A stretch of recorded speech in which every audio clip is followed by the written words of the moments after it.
عزیزان محترم، اللہ رب العزت نے ہم سب کو خاتم النبیین محمد مصطفیٰ احمد مجتبیٰ صلی اللہ علیہ وسلم کا امتی بنایا۔ اس کی قدر کرنے کی اللہ توفیق عطا فرما دے۔ اور نبی کریم صلی اللہ علیہ وسلم کو اللہ تعالیٰ نے انبیاء کے سلسلے میں سے آخری نبی بنا کر بھیجا۔ اس عقیدہ ختم نبوت کی حفاظت کے لیے اللہ ہم سب کو ذمہ داریاں پوری کرنے کی توفیق عطا فرما دے۔ اللہ رب العزت نے انبیاء علیہ السلام کو کیوں بھیجا؟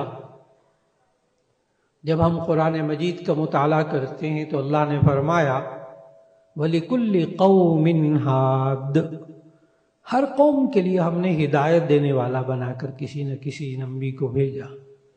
اور پہلے انسان سے لے کر آخری انسان تک جو قیامت تک ہوگا، کوئی مرحلہ ایسا نہیں گزرا کہ اس انسان کے لیے اللہ نے کسی نبی کو نہ بھیجا ہو۔ پہلا انسان، اس کے لیے نبی کس کو بنا کر اللہ بھیجتا؟ تو اللہ نے اس کا حل یہ پیش کیا کہ پہلے انسانی کو نبی بنا کر بھیج دیے، حضرت آدم علیہ السلام۔ تو پہلے انسان سے نبوت کا آغاز ہوا اور یہ سلسلہ چلتا رہا یہاں تک کہ آخری نبی صلی اللہ علیہ وسلم کو اللہ تعالیٰ نے بھیجا۔ اور کس شان کے ساتھ بھیجا اور کیوں بھیجا خاتم النبیین صلی اللہ علیہ وسلم کو؟ اللہ تعالیٰ نے کس شان کے ساتھ بھیجا اور کیوں بھیجا؟ بس آج کی نشست کا صرف اتنا سا موضوع ہے۔ کس شان کے ساتھ بھیجا کہ آخری نبی بنا کر بھیجا صلی اللہ علیہ وسلم، اور اس شان کے ساتھ بھیجا کہ آخری نبی صلی اللہ علیہ وسلم کا نام مبارک تک گزشتہ امتوں کو بتایا گیا۔ اور آپ صلی اللہ علیہ وسلم کی خصوصیات تورات اور انجیل میں اللہ نے بیان فرمائی۔ آپ کو حیرت ہوگی کہ تورات اور انجیل میں صحابہ کرام رضوان اللہ علیہ مجمعین کی شان بھی بیان ہوئی تھی، اور یہ بات ہمیں قرآن مجید سے معلوم ہوتی ہے۔ سورہ فتح کی آخری آیت آپ تلاوت کیجئے، محمد رسول اللہ والذین معہ اشداء علی الکفار رحماء بینہم تراہم رکعا سجدا یبتغون فضلا من اللہ ورضوانا سیماہم فی وجوہہم من اثر السجود ذالک مثلہم فی التوراۃ ومثلہم فی الانجیل۔ ترجمہ کروں گا تو آپ کو حیرت ہوگی۔ محمد رسول اللہ، محمد صلی اللہ علیہ وسلم اللہ کے رسول ہیں۔ والذین معہ، اور وہ لوگ جو ان کے ساتھ ہوں گے، اشداء علی الکفار، وہ کافروں کے لیے انتہائی سخت ہوں گے، رحماء بینہم، آپس میں بڑے رحم دل ہوں گے۔ یہ صحابہ کی شان بیان ہوئی ہے۔ آخری نبی صلی اللہ علیہ وسلم کے ماننے والوں کی شان بیان ہوئی ہے۔ بڑی آسان سی بات ہے۔ اچھا، اشداء علی الکفار رحماء بینہم، جو آخری نبی صلی اللہ علیہ وسلم کے ساتھ ہوں گے، ان کو ماننے والے ہوں گے، وہ کافروں کے لیے بہت سخت ہوں گے، آپس میں رحم دل ہوں گے۔ آخری نبی کے ماننے والوں کی حالت کہیں الٹ تو نہیں ہو گئی؟ کہیں الٹ تو نہیں ہو گئی؟ ساری یاریاں دوستیاں کافروں کے ساتھ اور آپس میں لڑ مر رہے ہیں، الٹ ہو گیا۔ اللہ نے سورہ فتح کے آخر میں کیا فرمایا؟ آخری آیت میں اشداء علی الکفار رحماء بینہم، کافروں کے لیے انتہائی سخت، وہ بھی ہر کافر کے لیے نہیں، وہ کافر جو تمہیں اپنے گھروں سے نکالیں، جہاد ان کے لیے، ابھی مولانا بڑا واضح طور پر بتا رہے تھے، جو آپ کے گھروں سے نکالیں، دین کی مخالفت کریں، آپ کو نقصان پہنچائیں، آپ کے مال کو نقصان پہنچائیں، آپ کے دین اسلام کو نقصان پہنچائیں، جہاد ان کے لیے، اور جو نہ انسان کو نقصان پہنچائیں، دین کو نقصان نہ پہنچائیں، کافر ہوں، غیر مسلم ہوں، ذمی بن کر رہیں، تو ان کے حقوق وہی ہیں جو مسلمانوں کے ہیں، وہی حقوق ہیں، ان تبروہم وتقسطوا الیہم، پھر ان کے ساتھ اچھا سلوک کرو، ان کے ساتھ انصاف کرو۔ پھر اس کے بعد آخری نبی صلی اللہ علیہ وسلم کے ماننے والوں کی یہ شان بیان ہوئی، اشداء علی الکفار رحماء بینہم کے بعد تراہم رکعا سجدا یبتغون فضلا من اللہ ورضوانا، آپ ان کو دیکھیں گے رکوع اور سجدے کے اندر، اور آپ ان کو دیکھیں گے رکوع سجدے میں اللہ کا فضل تلاش کرتے ہوں گے، اللہ کی رضا تلاش کرتے ہوں گے۔ سیماہم فی وجوہہم من اثر السجود، ان کی پیشانیوں میں سجدوں کے نشانات ہوں گے۔ آگے آیت غور سے سنیے گا، ذالک مثلہم فی التوراۃ ومثلہم فی الانجیل، یہ وہ لوگ ہیں جن کی مثال تورات میں ہے، جن کی مثال انجیل میں ہے۔ میں نے کوئی اپنے پاس سے بات نہیں کہی ہے، چلو آخری نبی صلی اللہ علیہ وسلم کا ذکر تورات اور انجیل میں موجود تھا، آپ کے صحابہ، آپ کے ماننے والوں کا ذکر تورات اور انجیل میں موجود تھا، یہ اللہ نے ہمیں بتایا قرآن میں۔ سورہ صف کی 28ویں پارے میں سورہ صف کی آیت نمبر 6 پڑھیے گا۔ حضرت عیسیٰ علیہ السلام نے اپنی قوم کو آخری نبی صلی اللہ علیہ وسلم کا نام مبارک تک بتا دیا تھا۔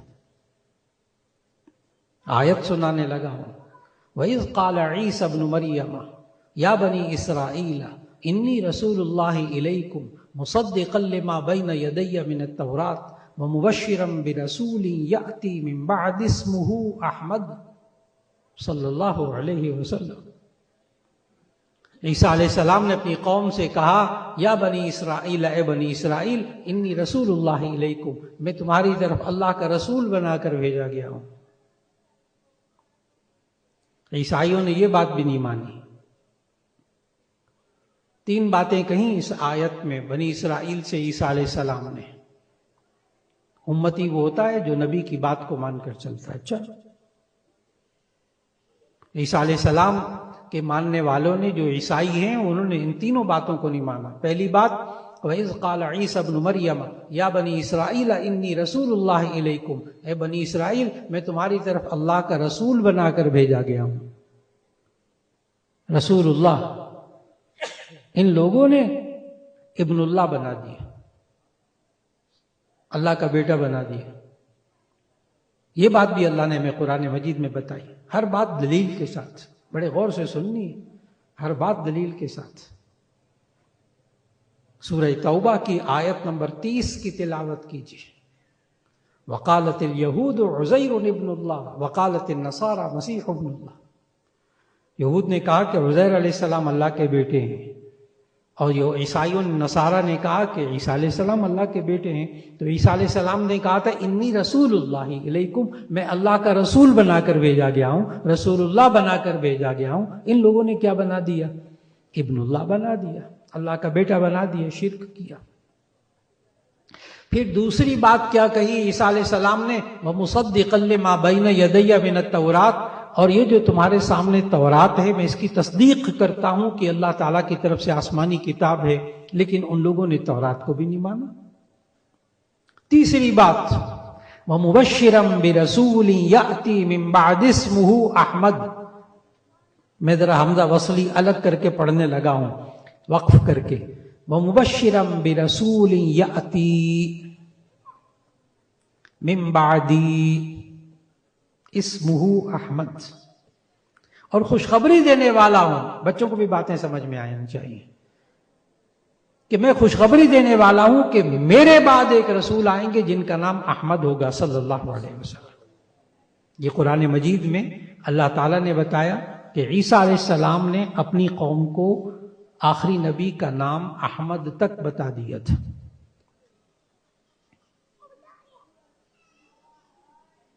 اور آپ صلی اللہ علیہ وسلم کا نام مبارک احمد کیسے رکھا گیا، محمد کیسے رکھا گیا، یہ آپ سب بچوں کو بھی معلوم، بڑوں کو بھی معلوم کہ دادا جی نے نام، عبد المطلب نے نام کیا رکھا، محمد صلی اللہ علیہ وسلم. اور احمد نام اللہ نے کیسے رکھوایا وہ آپ سیرت پڑھنے والے سارے جانتے ہیں کہ نبی صلی اللہ علیہ وسلم کی پیدائش سے پہلے ان کی والد محترم انتقال کر گئے تھے، یتیم تھے. نبی صلی اللہ علیہ وسلم یتیم پیدا ہوئے، یہ بھی قرآن میں ہے. سورہ والضحیٰ پڑھیے، الم یجدک یتیما فآویٰ، کیا آپ کو یتیم نہیں پایا تھا پھر ٹھکانہ دیا. تو نبی صلی اللہ علیہ وسلم، اور یہ میں عجیب بات بتاؤں کہ آپ صلی اللہ علیہ وسلم یتیم پیدا ہوں گے، یہ بھی گزشتہ آسمانی کتابوں والوں کو معلوم تھا. ابھی دلیل دوں گا انشاءاللہ. اور یہ احمد نام کیسے رکھا گیا کہ نبی صلی اللہ علیہ وسلم کی پیدائش سے چند ماہ پہلے والد محترم جناب عبداللہ کا انتقال ہو گیا تھا. ان کی والدہ حضرت آمنہ کو خواب آیا کہ تمہارے ہاں بیٹا پیدا ہوگا، تم اس کا نام احمد رکھنا. اس طرح نبی صلی اللہ علیہ وسلم کا نام احمد رکھا گیا. ایک آسان بات بتانے لگا ہوں. آج کل جو کیلنڈر چل رہا ہے، عیسوی کیلنڈر 2024، اس عیسوی کیلنڈر کے اعتبار سے نبی صلی اللہ علیہ وسلم، آخری نبی صلی اللہ علیہ وسلم تشریف لائے سن 571 عیسوی کو، اپریل کا مہینہ تھا. 571 عیسوی کو نبی صلی اللہ علیہ وسلم تشریف لائے اس کیلنڈر کے اعتبار سے جو 2024 ہے. 571 سال بعد. آیت پھر پڑھوں سورہ صف کی، سب کو سمجھ میں آئے گا انشاءاللہ. ہر ایک کو اس بات سمجھ میں آنی چاہیے کس شان کے ساتھ نبی صلی اللہ علیہ وسلم کو اللہ تعالیٰ نے بھیجا. وَمُبَشِّرًا، عیسیٰ علیہ السلام نے کہا تھا، وَمُبَشِّرًا بِرَسُولٍ يَأْتِي مِن بَعْدِي اسمہ احمد، خوشخبری دینے والا ہوں کہ میرے بعد ایک رسول آئیں گے جن کا نام احمد ہوگا. اور اچھی طرح یاد رکھ لیجیے، سیرت پڑھنے والے ساتھی، تاریخ پڑھنے والے بھائی موجود، کہ عیسیٰ علیہ السلام کی 570 سال کے بعد جو نبی تشریف لائے وہ محمد رسول اللہ صلی اللہ علیہ وسلم. درمیان میں کوئی نبی نہیں. من بعدی سمجھ میں آئے، میرے بعد.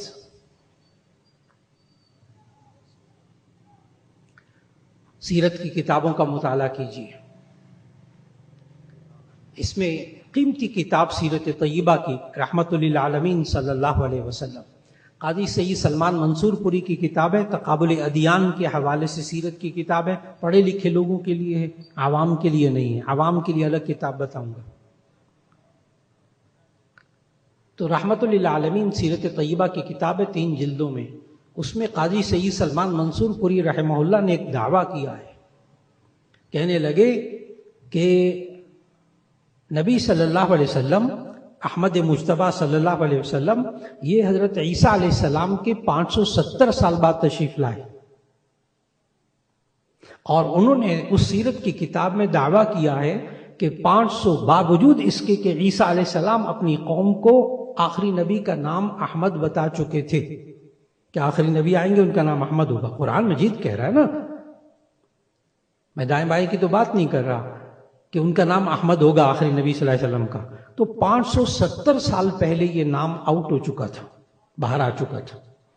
لیکن قاضی سید سلمان منصور پوری لکھتے ہیں کہ 570 سال میں، بڑا دعویٰ ہے ان کا، ابھی تک موجود ہے چیلنج، کہ 570 سال گزر گئے نام بتائے ہوئے، لیکن کسی ماں نے اپنے بیٹے کا نام احمد نہیں رکھا 570 سال میں.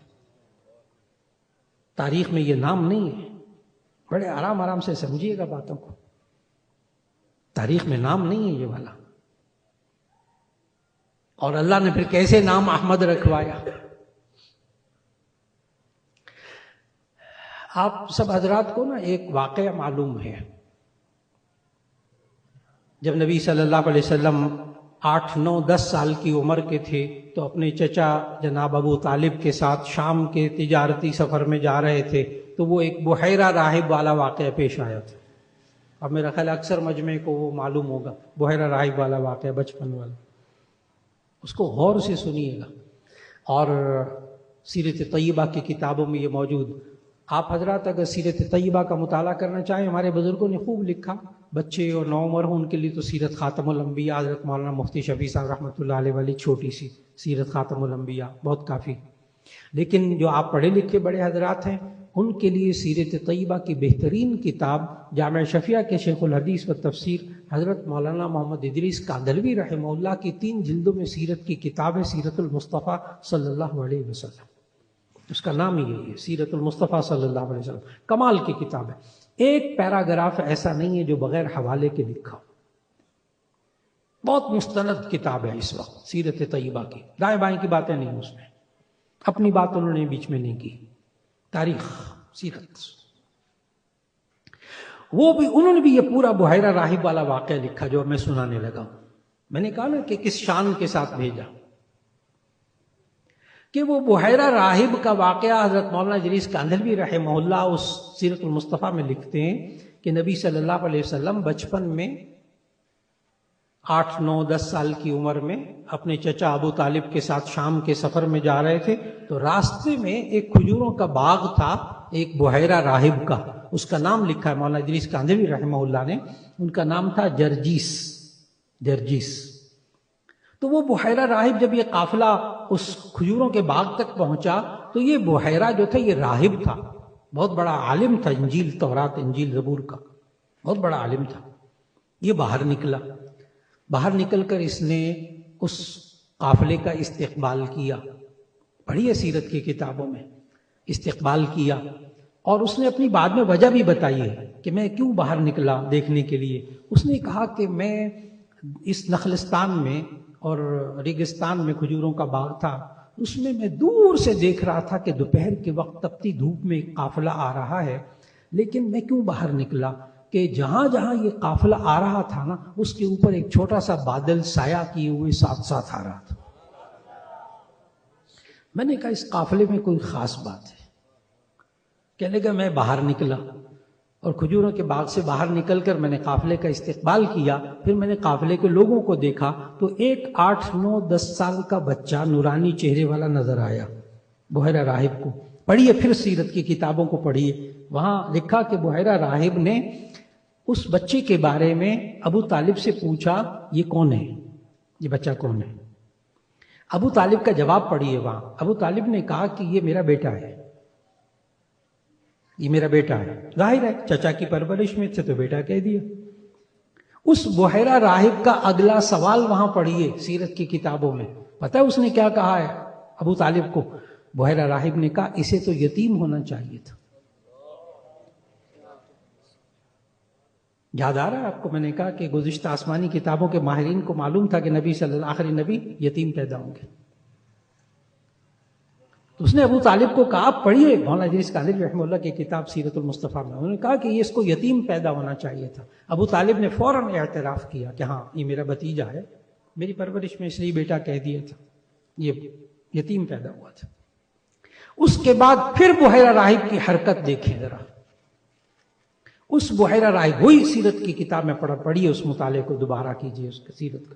ابو طالب نے کہا کہ یہ میرا بیٹا ہے، انہوں نے کہا نہیں یتیم پیدا ہوا. پھر اس کے بعد بحیرہ راہب نے کیا حرکت کی؟ اس نے نبی صلی اللہ علیہ وسلم کے 8 9 10 سال کی عمر کے بچے نبی صلی اللہ علیہ وسلم کے کرتے مبارک کے بٹن کھلوائے اور دونوں کندھوں کے درمیان جو مہر نبوت تھی اس کو چوما. نبوت ملی 40 سال کی عمر میں، لیکن مہر نبوت تمام حدیث کی کتابوں میں مولانا مفتی عبدالرحمن صاحب اور ماشاءاللہ اتنے بڑے بڑے علماء ہیں، یہ سب ترمذی میں پڑھاتے ہیں. باب ما جاء فی خاتم النبوہ، مہر نبوت کے بارے میں پورا باب ہے کہ وہ مہر نبوت نبی صلی اللہ علیہ وسلم کی پیدائشی نشان تھا کہ دونوں کندھوں کے درمیان سرمئی رنگ کا ابھرا ہوا گوشت تھا، مثل زر الحجل. مولانا پڑھاتے ہیں حدیث مثل زر الحجلہ، ایک چھوٹی سی، مثل بیضۃ الحمامہ، کبوتری کے انڈے کی طرح چھوٹا سا. اور یہ پیدائشی نشان تھا. اور آپ نے ذہن میں رکھنا ہے یہ گزشتہ آسمانی کتابوں کے ماہرین کو یہ نشان معلوم تھا، یہ نشان معلوم تھا. پتہ ہے یہود و نصارہ، یہ آخری نبی تورات و زبور کے ماننے والے آخری نبی صلی اللہ علیہ وسلم کو کتنا پہچانتے تھے. آیت پڑھوں آپ کے سامنے، کتنا پہچانتے تھے. سورۃ البقرہ، یعرفونہ کما یعرفون ابناءہم. یہ آخری نبی صلی اللہ علیہ وسلم کو اتنی اچھی طرح پہچانتے تھے جیسے اپنے بیٹوں کو پہچانتے تھے. آپ کہتے ہیں نا میرا بیٹا ہے، کس طرح پہچانتے ہیں آپ؟ یہ آخری نبی صلی اللہ علیہ وسلم کو اپنے بیٹوں کی طرح پہچانتے تھے یہود و نصارہ. اس وقت آپ کے چچا ابو طالب کو اس بحیرہ راہب نے پتہ کیا کہا؟ پڑھیے پھر سیرت کے اسی واقعے کو، سیرت المصطفیٰ صلی اللہ علیہ وسلم نے. بحیرہ راہب نے کہا ان کو آپ، ابھی 8 9 10 سال کی عمر ہے، بحیرہ راہب کو نے کہا ان کو شام نہ لے کر جائیں، ملک شام نہ لے کر جائیں، یہودی پہچان جائیں گے، نقصان پہنچائیں گے. نبی، آخری نبی صلی اللہ علیہ وسلم کو اللہ تعالیٰ نے اس شان کے ساتھ بھیجا کہ آخری نبی صلی اللہ علیہ وسلم کس سرزمین میں آئیں گے یہ بات تک گزشتہ آسمانی کتابوں کے ماہرین کو معلوم تھی. کیا کھائیں گے کیا نہیں کھائیں گے یہ بات گزشتہ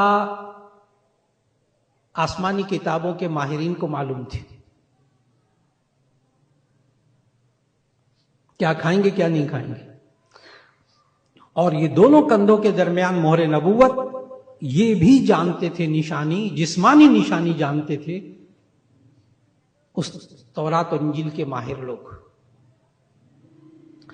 یہاں تک کہ حضرت محمد مصطفیٰ احمد مجتبیٰ صلی اللہ علیہ وسلم اللہ تعالیٰ کے آخری نبی ہوں گے، یہ بات بھی گزشتہ آسمانی کتابوں والوں کو پہلے سے معلوم تھی. عقیدہ ختم نبوت ایسے خامخواہ نہیں ہے کہ نبی صلی اللہ علیہ وسلم تشریف لائے اور بعد میں کہا میں اللہ کا آخری نبی ہوں تو بس ٹھیک ہے اللہ کا آخری ختم نبوت ہے. ایسے خامخواہ وہ پچھلے گزشتہ انبیاء نے اپنی قوموں کو بتایا تھا کہ اب جو آئیں گے وہ کیا ہوں گے؟ آخری نبی ہوں گے. اور دلیل غور سے سنیے گا، پڑھیے. جو حضرات آپ میں سے حوالے کے لیے چاہتے ہوں اردو میں، عربی میں تو ماشاءاللہ علماء سارے بیٹھے ہیں، سب کو حوالے معلوم ہے، لیکن اردو میں پڑھنا چاہیں تو شیخ الحدیث مولانا زکریا صاحب رحمہ اللہ، اب جو میں باتیں آگے کرنے لگا ہوں کوشش کروں گا مختصر آسان. تو شیخ الحدیث حضرت مولانا زکریا صاحب رحمہ اللہ نے کتاب لکھی ہے خصائل نبوی شرح شمائل ترمذی، اردو میں. اس میں یہ پورا واقعہ لکھا ہے جس کو میں بہت مختصر کر کے بیان کرنے لگا ہوں، اور وہ ہے حضرت سلمان فارسی رضی اللہ تعالیٰ عنہ نے اسلام قبول کیا اور اپنے اسلام لانے کا واقعہ سارا خود بتایا. اور یہ سارا واقعہ خصائل نبوی میں حضرت شیخ الحدیث رحمہ اللہ نے لکھا. اردو پڑھنے والے وہاں سے مطالعہ کر لیں، اور باقی حضرات حدیث کی دوسری کتابوں سے، ترمذی کی جتنی شروحات ہیں سب میں بڑی تفصیل سے لکھا ہے. حضرت سلمان فارسی رضی اللہ تعالیٰ عنہ نے خود اپنے ایمان لانے کا واقعہ، حضرت سلمان فارسی رضی اللہ تعالیٰ عنہ فرماتے ہیں کہ میں فارس میں رہتا تھا. فارس ایران کا پرانا نام، فارسی زبان ایران کی زبان، تو فارس کا رہنے والا تھا. یہ مجوسی تھے، آتش پرست تھے، آگ کی پوجا کرتے تھے، سورج کی پوجا کرتے تھے. آریہ مذہب مجوسی. اس دور میں یہ نبی صلی اللہ علیہ وسلم کے تشریف لانے سے بہت پہلے کی بات ہے، ابھی میں بتاؤں گا آپ کو، بہت پہلے کی بات ہے. تو کہتے ہیں کہ اس وقت جو تھا مذہب وہ عیسیٰ علیہ السلام کے ماننے والے تھے اور انجیل موجود تھی. کہتے ہیں میں نے مجوسی شرک کیا، مذہب کو چھوڑا اور آگ کی پوجا اور سورج کی پوجا کو چھوڑا، اور میں نے ایمان لے آیا عیسیٰ علیہ السلام پر، اور میں مشرک سے مومن ہو گیا، آسمانی کتاب انجیل کو ماننے لگا. میں نے بتایا اس وقت ابھی نبی صلی اللہ علیہ وسلم تشریف نہیں لائے تھے. ابھی بات ہوگی اس پر آسان کر کے. میں دیکھ رہا ہوں بچے نوجوان بھی بہت ایک ایک بات کو سمجھے. کس شان کے ساتھ بھیجا آخری نبی صلی اللہ علیہ وسلم کو. تو حضرت سلمان فارسی کے رضی اللہ تعالیٰ عنہ کہتے ہیں کہ میں حضرت عیسیٰ علیہ السلام پر ایمان لانے کے بعد مومن ہو گیا، اور اس کے بعد پھر میرے والدین نے مجھے بڑی تکلیفیں پہنچائیں. خلاصہ یہ ہے کہ وہ کہتے ہیں میں وہاں سے نکل کر ملک عراق میں آ گیا، اور عراق کے موصل علاقے میں آ گیا. آج کل آپ نام سنتے ہیں موصل، تو عراق کے علاقے موصل میں آ گیا. وہاں ایک پادری کے پاس رہنے لگا. جب وہ راہب بوڑھا ہو گیا، بیمار ہو گیا، مرنے لگا، تو میں نے کہا اب میں کہاں جاؤں تمہارے بعد؟ تو اس نے کہا تم اب نصیبین میں ایک اور پادری ہے ان کے پاس چلے جاؤ. کہتے ہیں میں وہاں جا کر رہنے لگ گیا، کیونکہ ابھی نبی صلی اللہ علیہ وسلم نہیں آئے تھے. کہتے میں وہاں جا کے رہنے لگ گیا. پھر وہ بھی جب مرنے لگا تو میں نے کہا اب میں کہاں جاؤں؟ اس نے کہا یہ جو ملک شام ہے نا، فلسطین، اس وقت یہ سارا فلسطین شام کہلاتا تھا، تو شام کے علاقے میں عموریہ ایک جگہ ہے، وہاں بڑا پادری ہے، بہت راہب، بہت بڑا عالم ہے، اس کے پاس چلے جاؤ. کہتے میں اس کے پاس چلا گیا. میں بہت مختصر کر رہا ہوں. کہتے میں اس کے پاس چلا گیا. وہ بھی جب مرنے لگا نا، اب آپ خود سوچیں، اس کے پاس رہے، وہ مرنے لگا، اس کے پاس رہے، وہ مرنے لگا، آخر کتنی عمر ہوگی وہ بھی بتاتا ہوں، راز کھولتا ہوں. تو وہ آخری نبی صلی اللہ علیہ وسلم کے بارے میں باتوں کو سمجھنا ہے. تو حضرت سلمان فارسی رضی اللہ تعالیٰ عنہ کہتے میں عموریہ کے پادری کے پاس رہنے لگا. میں لفظ بلفظ بتا رہا ہوں خصائل نبوی کا، عبارتیں پڑھ رہا ہوں، شیخ الحدیث رحمہ اللہ نے جو لکھا. چلے کہ میں عموریہ کے پادری کے پاس رہنے لگا. جب وہ بھی مرنے لگا نا، میں نے اس سے پوچھا اب میں کہاں جاؤں؟ تو اس عموریہ کے پادری نے کہا اب کہیں نہ جانا، اب آخری نبی کے آنے کا وقت ہو گیا. پڑھیے خصائل نبوی میں، بڑے حوالوں کے ساتھ لکھا ہے حضرت نے کہ اب آخری نبی کے آنے کا وقت ہو گیا. بات سمجھ رہے ہیں؟ عقیدہ ختم نبوت یہ گزشتہ آسمانی کتابوں والوں کو بھی معلوم تھا، جس کے تحفظ کے لیے آج آپ یہ جلسہ قائم کر رہے ہیں. تو کہنے کا اب کہیں نہ جانا، اب آخری نبی کے آنے کا وقت ہو گیا ہے. پھر حضرت سلمان فارسی رضی اللہ تعالیٰ عنہ کہتے اس نے مجھے 3 نشانیاں بتائیں کہ آخری نبی کی 3 نشانیاں ہوں گی. نمبر 1، وہ کھجوروں والی پتھریلی زمین میں آئیں گے، کھجوروں والی پتھریلی زمین میں آئیں گے. نمبر 2، وہ صدقہ نہیں کھائیں گے، ہدیہ کھائیں گے. نمبر 3، ان کے دونوں کندھوں کے درمیان مہر نبوت ہوگی. اب آپ نے میرے ذہن کے ساتھ ساتھ اپنا ذہن چلانا، اچھا تھکنا نہیں. حضرت سلمان فارسی کہتے ہیں کہ تینوں نشانیاں ذہن میں رکھنی ہیں. اچھا، کھجوروں والی پتھریلی زمین میں آئیں گے آخری نبی. اس نے یہ نہیں کہا نبی آئیں گے، کیا کہا؟ آخری نبی آئیں. پڑھیے وہاں الفاظ پڑھیے. اب آخری نبی کے آنے کا وقت ہو گیا، اب کہیں نہ جاؤ. 3 نشانیاں. نمبر 1، کھجوروں والی پتھریلی زمین میں آئیں گے. نمبر 2، صدقہ نہیں کھائیں گے، ہدیہ کھائیں گے. نمبر 3، ان کے دونوں کندھوں کے درمیان مہر نبوت ہوگی. حضرت سلمان فارسی رضی اللہ تعالیٰ عنہ کہتے ہیں کہ میں عموریہ میں تھا، تو وہاں فلسطین میں، تو وہاں ایک قافلہ آیا مکے کا، بکے کا. مکہ کا پرانا نام بکہ، قرآن میں موجود آیت پڑھتے ہیں آپ، ان اول بیت وضع للناس للذی ببکۃ مبارکۃ. تو مکے کا پرانا نام بکہ. تو کہتے ہیں بکے سے ایک قافلہ بنو کلب کا آیا، تو تاجر کا لوگ تھے، تو میں ان کے ساتھ بکے میں آ گیا، یعنی مکے میں آ گیا. کہتے ہیں میں مکے میں تھا تو یثرب کا ایک قافلہ بنو قریظہ کا وہ آ گیا مکہ میں آ گیا. اور یثرب یہ پرانا نام ہے مدینہ منورہ کا، مدینہ شریف کا پرانا نام یثرب، اور یہ بھی قرآن مجید میں آیا. سب باتیں حوالے کے ساتھ. اچھا، یہ بھی قرآن مجید میں آیا، یثرب مدینے کا پرانا نام. یا اہل یثرب لا مقام لکم فرجعوا. یثرب، یہ نعت خان ماشاءاللہ یثرب پڑھتے ہیں، ہاں، تو یثرب مدینے کا پرانا نام ہے.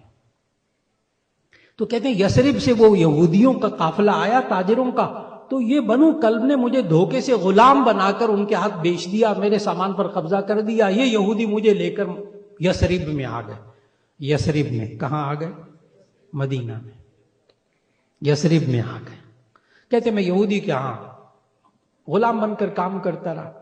اب حضرت سلمان فارسی رضی اللہ تعالیٰ عنہ کی باتوں کو غور سے سنیں. حضرت سلمان فارسی رضی اللہ تعالیٰ عنہ کہتے میں ایک دن یثرب میں، مدینہ شریف میں باغ کے اندر کھجوروں کو اتار رہا تھا، درخت پر چڑھے کر کھجوریں اتار رہا تھا. اتنے میں نے نیچے سے سنا کہ کچھ لوگ کہہ رہے ہیں کہ ایک صاحب تشریف لائے ہیں جو قبا میں ہیں اور وہ کہہ رہے ہیں میں اللہ کا آخری نبی ہوں. اب یہاں سے شمائل ترمذی کی روایت شروع ہو رہی. کہنے لگے کہ جب میں نے سنا، آپ کو معلوم نبی صلی اللہ علیہ وسلم جب مکہ سے ہجرت کر کے مدینہ آئے تو سب سے پہلے آ کر کہاں ٹھہرے ہیں؟ قبا میں. وہیں مسجد بنائی نا، مسجد قبا. تو کہتے ہیں کہ میں نے سنا کہ قبا میں ایک صاحب آئے، وہ کہہ رہے میں اللہ کا آخری نبی ہوں. تو حضرت سلمان فارسی کہنے لگے ایک دم میرے ذہن میں آیا کہ کھجوروں والی پتھریلی زمین تو یہی ہے. کتنی نشانیاں مل گئی؟ ایک. کہنے لگے بڑی مشکل سے، آگے بڑی تفصیل انہوں نے بتائی کہ میں بڑا یہودی نے مجھے تنگ کیا، میں جانا چاہ رہا تھا چھٹی لے کے ذرا جاؤں ذرا دیکھوں. خیر کہتے ہیں میں چلا گیا ایک دن نا، اور کھجوریں تھال میں لے کر چلا گیا، اور جا کر میں نے دیکھا قبا میں تو نبی صلی اللہ علیہ وسلم موجود تھے. تو میں نے ان کو کہا اے اللہ کے رسول صلی اللہ علیہ وسلم یہ آپ کے لیے کھجوریں ہیں. تو نبی صلی اللہ علیہ وسلم نے پوچھا، شمائل ترمذی کی حدیث آگے پڑھنے لگا ہوں، اس کا ترجمہ. نبی صلی اللہ علیہ وسلم پوچھا یہ سلمان فارسی یہ کیسی کھجوریں ہیں؟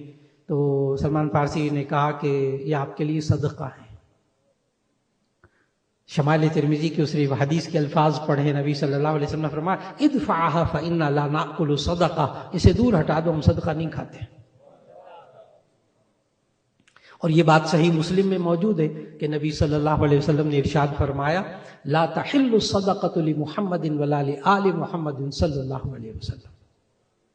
لا تحل الصدقة لمحمد ولا لآل محمد صلی اللہ علیہ وسلم، کہ صدقہ محمد صلی اللہ علیہ وسلم کے لیے اور آل محمد کے لیے حلال نہیں ہے. کیوں؟ اس کی وجہ بھی بتائی. علماء موجود، سب کو معلوم.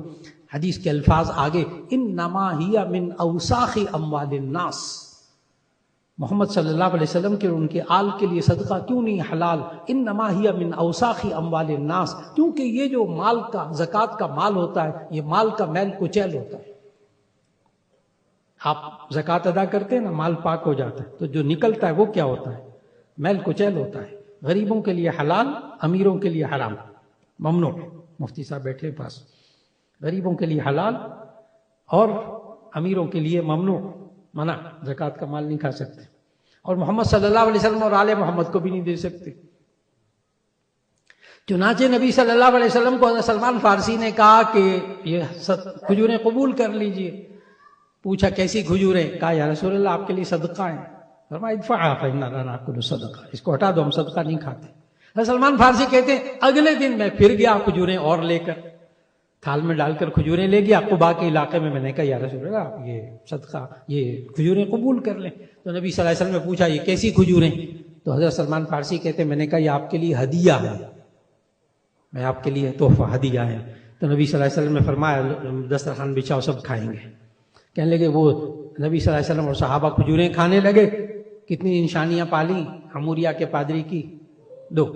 تو کھجوروں والی پتھریلی زمین، اور صدقہ نہیں کھائیں گے اور ہدیہ کھائیں گے. کہنے لگے وہ نبی صلی اللہ علیہ وسلم کھجوریں کھانے لگے. اب جامع ترمذی کی شمائل ترمذی کی روایت سنا رہا ہوں، حدیث کا ترجمہ.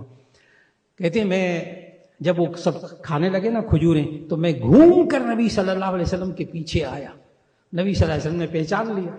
نبی صلی اللہ علیہ وسلم نے خود کرتا مبارک کے بٹن کھولے اور اپنے قمیض کو ذرا پیچھے کیا اور مہر نبوت دکھائی سلمان فارسی کو. اور سلمان فارسی رضی اللہ تعالیٰ آگے کیا کہتے ہیں اسی روایت میں؟ کہتے ہیں میں نے مہر نبوت کو چوما، دیکھا، چوما اور اسلام قبول کر لیا. اب بزرگ حضرات توجہ فرمائے. بزرگ حضرات، اس وقت حضرت سلمان فارسی رضی اللہ تعالیٰ عنہ کی عمر تھی 90 سال جب اسلام قبول کیا. وہ نا اس پادری کے پاس رہے، وہ مرنے لگا، پھر اس کے پاس گئے، وہ مرنے لگا. وہ راز کھولا نا میں نے، وہ کیا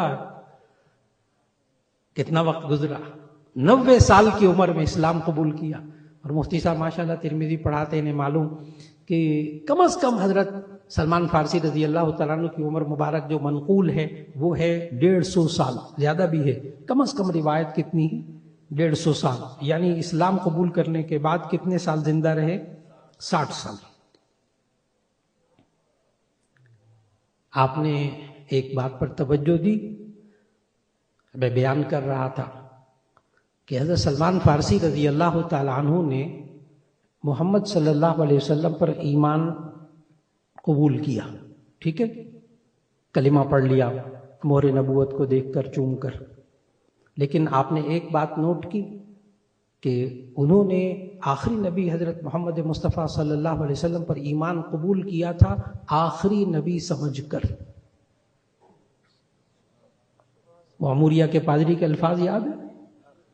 اب آخری نبی کے آنے کا وقت ہو گیا ہے۔ حضرت سلمان فارسی رضی اللہ تعالیٰ عنہ نے عقیدہ ختم نبوت ذہن میں رکھ کر ایمان قبول کیا، اور پھر نبی صلی اللہ، اسی حدیث میں، اس حدیث کو ذرا میں مکمل کر لوں، کس شان کے ساتھ بھیجا، ہاں نبی صلی اللہ علیہ وسلم کی شان بیان ہو رہی ہے۔ اسی حدیث میں ہے کہ نبی صلی اللہ علیہ وسلم کو امتیوں کی کتنی فکر ہوتی تھی کہ سلمان فارسی غلام تھے، اور ظاہر مصنوعی غلام تھے نا، حقیقی غلام تو تھے نہیں، وہ بیچ کے خامخواہ غلام بنایا۔ کہتے ہیں حضرت سلمان فارسی رضی اللہ تعالیٰ عنہ، یہ شمائل ترمذی کی حدیث پوری مکمل کر لوں ذرا، کہ نبی صلی اللہ علیہ وسلم نے حضرت سلمان فارسی رضی اللہ تعالیٰ عنہ سے کہا کہ اپنے مالک سے، یہودی سے بات کرو کہ وہ تمہیں آزاد کر دے، تو اس کو کیا چاہیے؟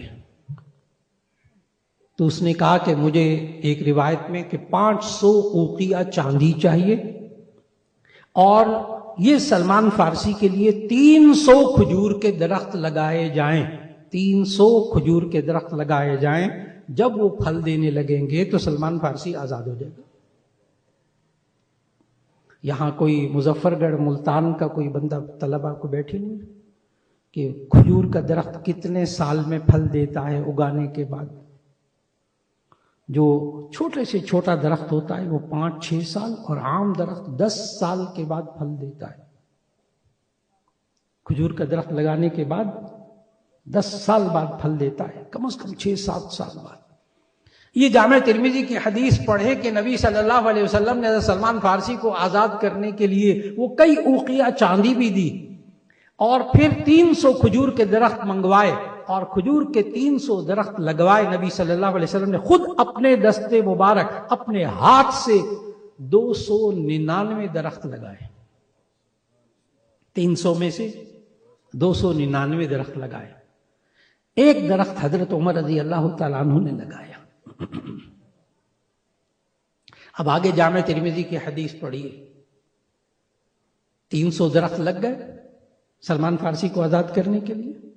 فحملت من عامه الا نخلة واحدة، سارے کھجور کے درخت پھل دینے لگ گئے اسی سال،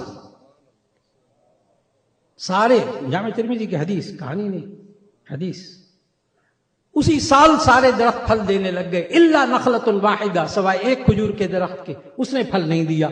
نبی صلی اللہ علیہ وسلم نے فرمایا ما هذه النخلة، اس کھجور کے درخت کو کیا ہوا؟ حضرت عمر رضی اللہ تعالیٰ نے عرض کیا انا غرستها یا رسول اللہ، یہ میں نے لگایا تھا، یہ میں نے لگایا تھا جس نے پھل نہیں دیا۔ اس پر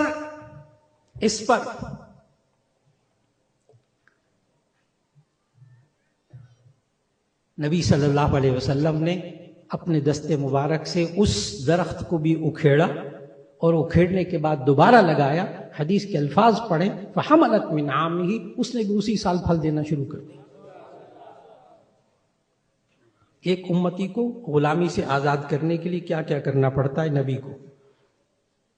ایسی خامخواہ غلامی سے آزاد، غلام نہیں ہم رہیں گے، فلاں نہیں رہیں گے، ایسی خامخواہ باتیں، بہت کچھ کرنا پڑتا ہے غلامی سے نکلنے کے لیے۔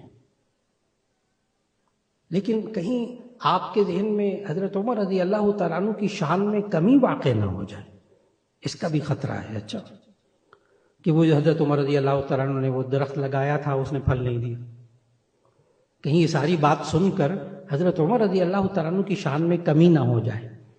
اس سوال کا جواب، اس اعتراض اور اشکال کا جواب محدثین نے لکھا ہے کہ حضرت عمر رضی اللہ تعالیٰ عنہ کے ہاتھ سے لگائے ہوئے درخت نے پھل کیوں نہیں دیا؟